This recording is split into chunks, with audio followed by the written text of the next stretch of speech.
আশা করি সকলে ভালো আছেন। আজকের ভিডিওর আমাদের মূল আলোচনার বিষয় যে ষষ্ঠ গণবিজ্ঞপ্তিতে সুপারিশ পাচ্ছেন 41,000-এর বেশি প্রার্থী। যদি 41,000-এর বেশি প্রার্থী সুপারিশ পায় তাহলে আমাদের যে বাকি যে 16,000 প্রার্থী, এই 16,000 প্রার্থী বাদ পড়ার যে কারণ, এই কারণগুলো কি কি কারণে বাদ পড়েছেন সে বিষয়ে আমরা আজকে আলোচনা করব। আর আলোচনার মূল আলোচনায় চলে যাওয়ার আগে আপনাদের কাছে আমার একটি অনুরোধ, আপনারা যদি আমার ইউটিউব চ্যানেলে নতুন হয়ে থাকেন অবশ্যই সাবস্ক্রাইব করবেন এবং ফেসবুক পেজটি ফলো করে রাখবেন।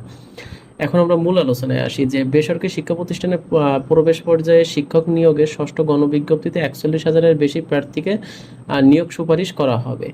এখন ইতিমধ্যে কিন্তু এই বিষয়ে কাজ চলছে এবং ফল তৈরির কাজ শেষ হয়েছে।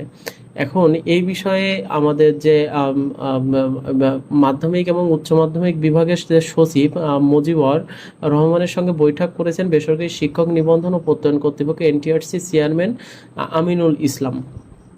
বৈঠকে সুপারিশ সংক্রান্ত নিয়ে আলোচনা হয়েছে এবং সভায় মাধ্যমিক ও উচ্চ শিক্ষা বিভাগের অতিরিক্ত সচিব আর মিজানুর রহমান উপস্থিত ছিলেন। এখন বৈঠকের বিষয়ে জানতে চাইলে NTRC chairman Aminul Rahman the Daily ক্যাম্পাসকে জানান যে 41,000-এর অধিক প্রার্থী নিয়োগ সুপারিশ করা হবে। এ বিষয়ে সচিবের সঙ্গে আলোচনা হয়েছে। সুপারিশের আগে কতজনকে নিয়োগ সুপারিশ করা হবে সেটি সঠিক বলা হবে না, তবে দ্রুতই সুপারিশের করা হবে আর কি। এখন যে বিষয়টি আমরা দেখলাম যে এখানে 41,000 জন প্রার্থীকে আর কি 41,000 প্লাস, এখানে 41,000 প্লাস প্রার্থীকে আর কি সুপারিশ করা হয়েছে। এখন তাহলে যদি 41,000 প্লাস প্রার্থীকে যদি সুপারিশ করা হয় ষষ্ঠ গণবিজ্ঞপ্তিতে, তাহলে বাকি যে এই যে 16,000, বাকি যে এই 16,000 প্রার্থী কেন বাদ পড়লো? তো এই বিষয়টা কিন্তু সবার মনে প্রশ্ন আসতে পারে। তো এই বিষয়ে আমরা আজকে একটু আলোচনা করব। চলেন আমাদের মূল আলোচনায় আজকে আমরা চলে যাই। তো এখানে আমরা দেখি যে ষষ্ঠ গণবিজ্ঞপ্তিতে প্রাপ্ত সুপারিশ হতে পারে 16,000 প্রার্থী বাদ পড়ার কারণ সমূহ। এখন এই ষষ্ঠ গণবিজ্ঞপ্তিতে প্রাপ্ত সুপারিশ হতে যে 16,000 প্রার্থী বাদ পড়েছে তার কারণগুলো আমরা একটু দেখব। যদি প্রথম কারণটা আমরা দেখি যে প্রার্থীর নিজের বিষয়ে পাশকৃতদের তুলনায় শূন্যপদ পর্যাপ্ত না থাকা এবং প্রতিদ্বন্দ্বী প্রার্থীর তুলনায় প্রাপ্ত নম্বর কম থাকা। এখন দেখা যাচ্ছে, দেখেন, সাপোজ বলতে গেলে একটি সাবজেক্টের শূন্য পদ আছে। সাপোজ যদি আমি বলি যে একটি সাবজেক্টের শূন্য পদ আছে যে 50টি আর কি শূন্য পদ আছে একটি সাবজেক্টে।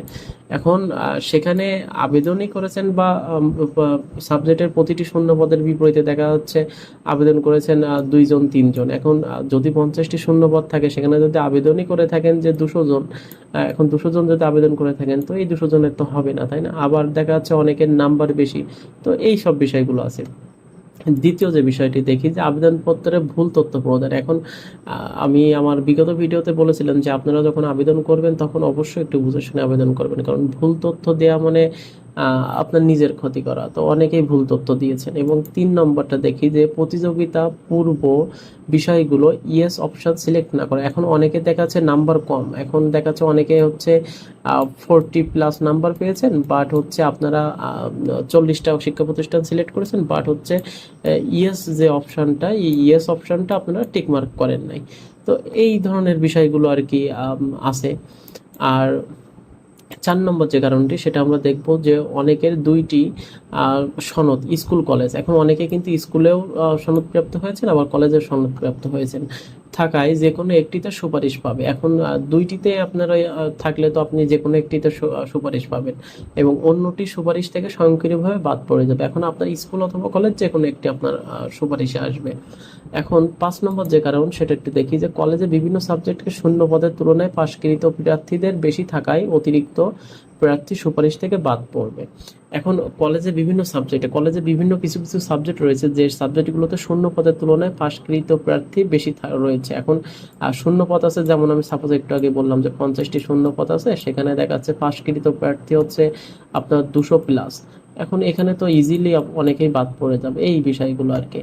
তো এই বিষয়গুলো কারণে কিন্তু এটা মানে এই বিষয় ছাড়াও আরও অনেক বিষয়গুলো আছে, সেই বিষয়গুলো আমি না বলতে চাচ্ছি বা আমি সেই বিষয়গুলোর কথা না বলি। এখন এই মেইনলি হচ্ছে এই 5টি বিষয়, এই 5টি যে প্রাথমিক বিষয়, এই 5টি বিষয়েই কিন্তু কারণে অনেকেই কিন্তু বাদ পড়ে যাচ্ছেন। যে 16,000 যে প্রার্থী আপনারা যাদের চাকরি হচ্ছে না ষষ্ঠ গণবিজ্ঞপ্তিতে, বাদ পড়ার কারণগুলো এটাই। আর পরবর্তীতে আপনাদের কিছু আপডেট, কিছু তথ্য আমি আপনাদের জন্য নিয়ে আসবো। আর তার আগে আপনাদের কাছে আমার একটি অনুরোধ, আপনারা আমার ইউটিউব চ্যানেলটি সাবস্ক্রাইব করে রাখবেন এবং সকলের সুস্থতা কামনা করে আজকের ভিডিও এতটুকুই। ধন্যবাদ।